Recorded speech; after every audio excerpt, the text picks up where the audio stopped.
Video എല്ലാവരും കാണുന്നുണ്ടല്ലോ. ഇത് കാണുമ്പോ നിങ്ങൾ വിചാരിക്കും ഉസ്താദ് ഇത് തെറ്റാണെങ്കിലും ഇതൊരു സാധാരണ വിഷയമല്ലേ എന്ന്. എന്നാൽ എനിക്ക് അസാധാരണമായി തോന്നിയത് ആ മനുഷ്യന്റെ തലയിലെ തലപ്പാവാണ്. ഈ പ്രവൃത്തി പണ്ഡിതന്മാർക്ക് യോജിച്ചതാണോ? അപ്പൊ നിങ്ങൾക്ക് ചോദിക്കാം, അവർ ഭാര്യ ഭർത്താക്കന്മാരല്ലേ, അവർക്കും വേണ്ടേ സന്തോഷങ്ങളും ആനന്ദങ്ങളൊക്കെ എന്ന്.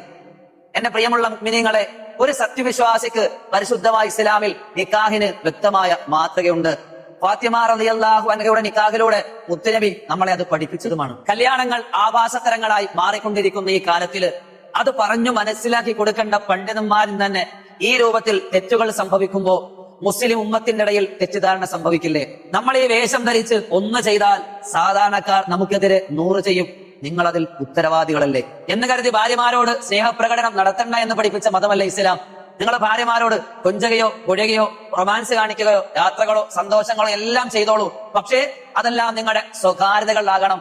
അതൊക്കെ പരസ്യപ്പെടുത്തുന്നതിലാണ് തെറ്റ്. നാട്ടുകാരെ കാണിക്കലല്ല വേണ്ടത്. ഒന്നാമത് യൂട്യൂബർമാർ ഉറച്ച മുതൽ ഉറക്ക് വരെയുള്ളത് മുഴുവൻ വ്ലോഗാക്കി ലജ്ജയില്ലാതെ നാട്ടുകാരിലേക്ക് എത്തിക്കുന്ന ഈ കാലത്ത് നമ്മളും കൂടി ഇങ്ങനെ ചെയ്താൽ എത്ര വലിയ മോശമായിരിക്കും. നിങ്ങളെ ഉപദേശിക്കാനൊന്നും ഞാനാളല്ല. എന്നെക്കാളും നല്ലതുപോലെ കിതാബ് ഓതി പഠിച്ച പണ്ഡിതന്മാരായിരിക്കും നിങ്ങൾ. ഞാനെല്ലാം തികഞ്ഞാളൊന്നുമല്ല. എനിക്കും ഒരുപാട് ന്യൂനതകളും തെറ്റുകളും സംഭവിക്കാം എന്ന് കരുതി അതൊന്നും പരസ്യപ്പെടുത്താതെ രഹസ്യമാക്കലാണ് വേണ്ടത്. എന്നിട്ട് അള്ളാഹുവിനോട് തൗബ ചെയ്ത് മടങ്ങുക. തെറ്റുകൾ സംഭവിക്കാം, തിരുത്തൽ ഏറ്റവും നല്ല മാതൃകയാണ്.